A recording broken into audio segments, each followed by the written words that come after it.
Hello বন্ধুরা, good morning সবাইকে। তো সকালে ঘুম থেকে উঠতে না উঠতে দেখলাম কতগুলো বন্ধু এসছে, তো তাদেরকে আপেল দেওয়ার জন্য আমি চলে এসেছিলাম। তো আমার হাত থেকে আপেলটা দিতে একটু দেরি হয়েছিল বলে কিভাবে আমাকে খ্যাকাচ্ছে দেখো। আমার জাহানটা না ভয়ের জন্য গাছে পালায় উঠছে।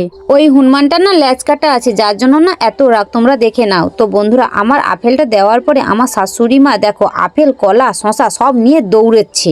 আমাদের পাড়ায় হনুমান আসা মাত্রকে মাকে আগে দেখা যায়, কারণ মা হনুমানকে খাওয়াতে ভীষণ পছন্দ করে।